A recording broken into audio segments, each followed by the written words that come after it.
Hello আমাদের মিষ্টি বন্ধুরা, কেমন আছো তোমরা? শরীফা রান্নাঘরে স্বাগত সবাইকে। আজকে আমি তোমাদের জন্য একটি নতুন রেসিপি নিয়ে হাজির হয়ে গেছি, গড়গড়া পিঠা।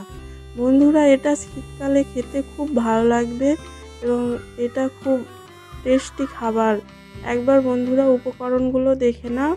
এবার আমি কড়াইয়ে জল দিয়ে দিলাম, দিয়ে এবার চালের গুঁড়িটা দিয়ে দিলাম। এই যে দেখো, এইরকমভাবে দিয়ে নাড়াচাড়া করে নেব ভালোভাবে, যাতে আমার আটাটা মাখা খুব ভালো হয়। এবার একটা পাত্রে নিয়ে নিলাম, এরকমভাবে দিয়ে আমি হালকা হালকা জল দিয়ে এটা ভালোভাবে মেখে নেব।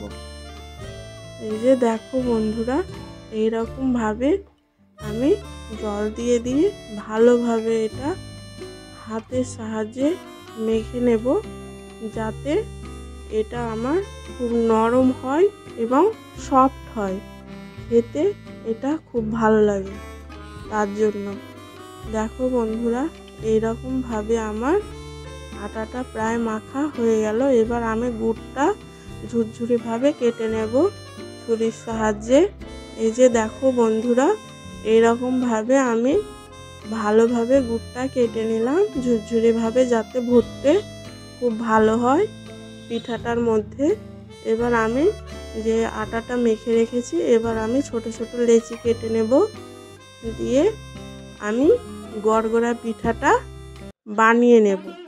এই যে দেখো বন্ধুরা, এইরকমভাবে আমি আঙুলের সাহায্যে গর্ত করে নেব, দিয়ে যাতে আমার গুড়টা ভরতে খুব সুবিধা হয়, তাহলে বেরিয়ে যাবে না। এই যে দেখো, এবার আমি মুখটা মেরে নেব। এইভাবে আটা নেব, শুকনো আটা দিয়ে হাত দিয়ে চাপ দিয়ে দিয়ে এইটা মুখটা আমি বন্ধ করে দেব, যাতে এটা বেরিয়ে না যায়, তার জন্য। এরকমভাবে আমি আঙুলের সাহায্যে চাপ দিয়ে দিয়ে এইটা আমি গোল করে নেব। দেখো বন্ধুরা, এইরকমভাবে আমি গোল করে নিচ্ছি, তোমরাও এভাবে করে নিও। কি সুন্দর হয়েছে একবার দেখো। এরকমভাবে করলে খুব ভালো হয় এবং খুব খেতেও ভালো লাগে, নরম হয়, সফট হয়। পরেরগুলো একই রকমভাবে আমি বানিয়ে নেব।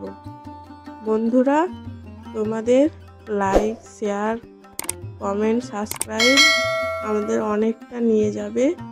তাই জন্য বন্ধুরা, প্লিজ তোমরা সাবস্ক্রাইব করতে ভুলো না। আমাদের চ্যানেলটা অবশ্যই তোমরা সাবস্ক্রাইব করো। এবার আমার পিঠা বানানো হয়ে গেছে, এবার আমি কড়াইয়ে জল দিয়ে দিলাম। এই যে দেখো, এবার আমি ফুটে গেছে, এবার পিঠাগুলো ছেড়ে দিলাম। এই যে এক এক করে আমি সব পিঠাগুলো ছেড়ে দিলাম। বন্ধুরা, এইরকমভাবে সব পিঠাগুলো আমার দেওয়া হয়ে গেছে।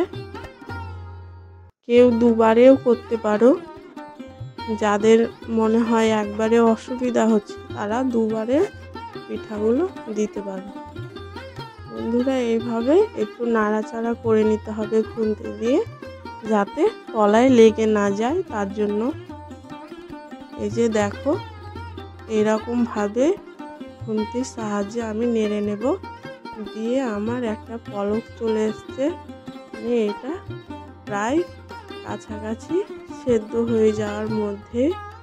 এইরকমভাবে ভালোভাবে এটা ফুটিয়ে নিতে হবে, যাতে পিঠাগুলো খেতে খুব ভালো লাগে, কাঁচা হয়ে না থাকে।